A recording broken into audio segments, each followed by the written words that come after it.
Таны амрыг ирээ. Өнөөдөр бид танд нэгэн энгийн хэрний амьдралд маш чухал альч насныханд хамааралтай нэгэн чухал сэдвийг сонгож видео зураг хичээлүүд болгон блогтой эхний хэсгийг эхлүүлье. Бид манай пэйжний дагагчдаа зориулсан үнэт мэдээлэл зурлыг өөрсдийн чөлөө цагаараа хийж байна. Хэрв та бусад найз нөхөддөө бас ашиг тустай гэж үзвэл тэдэндээ бас шеэр хийн үү. Өөрийгөө өөрчилж амьдралаа шинжилье. Сэтгэвтэй эхний хэсгийг толиулъя. Та бид амьдралаа бүрэн өөрчилж чадах чадамж бий.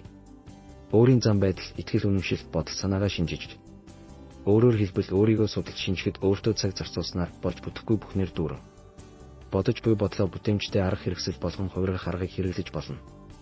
Ингэж өөрт муу нөлөө бүхий эсрэг дэсрэг итгэл үнэмшлийн төрөвдөлтэй бодол санаануудыг өөрчилж өөртөө ашигтайгаар хувирган өөрчлөх арга барилыг сурах нь үнэхээр өөрийгөө шинжлэх эхлэл болно.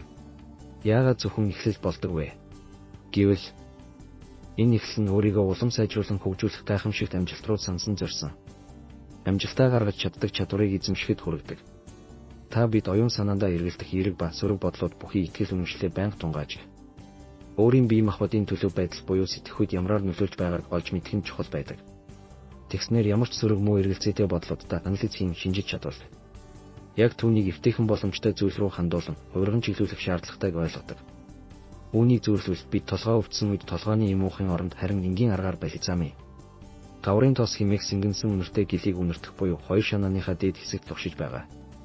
Судасныхаа орчинд түрхэж илаарчдаг бидний өмнөх үеийнхэн маань хэрэглэж ирсэн уламжлалт эмийн бус аргыг ашиглан толгой өвдөлтийг намжаах аргатай зөвлөмөр санагддаг.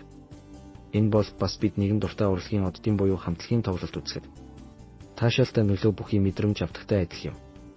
Бидний оюун ухаан, сүнс, бие махбодод маш их гайхамшигтай сэтгэлд хүрсэн өөр нэгэн зүйл болох сүнслэг гэдэг ойлголт бол та бидний хувь хүн бүрийн итгэл үнэмшил, өөрийн зарчимч байдал, хүм чанарын үнэт зүйл, ёс суртахуун, хим хэмжээ гэх мэт олон хүчин зүйлтэй маш нарийн уялдаа холбоотой юм.